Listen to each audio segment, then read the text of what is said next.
before I get into my main topic, as I look at the board and see a 10-year note yield hovering in the low 260s, keep in mind that if we look at the key day for all maturities, 5s, 10s, 30s, you want to be benchmarking February 3rd. What was that low yield on February 3rd for 5s? It was 144. We're at 151. So only about 7 basis points away. In 10s, it was 257. We're at 263, 6 basis points away. For 30s, we're currently at 357.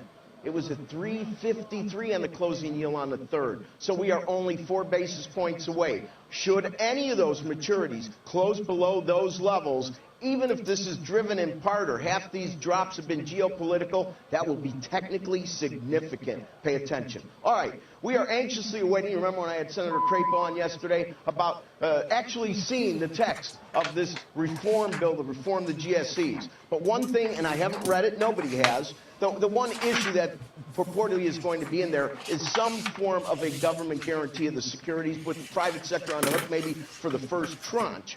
But it really harkens back to a book, okay, that I've been reading. It's called Economics in One Lesson by an Austrian economist, Henry Hazlitt. And the neat thing is, and it's kind of amazing if you read it, that this book was written in 1946. He died in 1993. Why is that important? Because this morning, Warren Buffett, maybe the smartest investor in the world, was talking about reading Timothy Geithner's book and how the government, the U.S. government maybe saved the world. That's a debate for another day, but could it have been avoided is the real issue. Now, in Chapter 6 of this book, there's some interesting material that Mr. Hazlitt wrote. So let's throw it on the screen.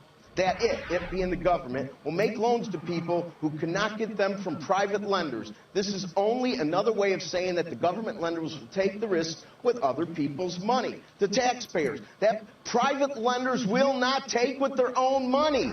Let me think. Subprime housing affordability, it's all there. And what's even more impressive is how Mr. Hazlitt goes through the issues in Chapter 6 that will be destroyed or thrown into chaos. And what it really talked about are market signals. In other words, if the government, through guarantees or outright loans, and you have to remember, most of his analogy in this book are regarding farmers, because think back, this was written in 1946. But what he says is, if you make loans for farmers to buy either farms or mortgages that they really can't afford, that the private sector really won't lend them, basically finishing the thought, to make it simple, that all the ills when you give loans to entities that can't afford them is the signals in the marketplace. You overbuild. Basically what he's talking about is you create leverage. And the final thought that he had that I think is so great and it's simple. All credit is debt. Think about that.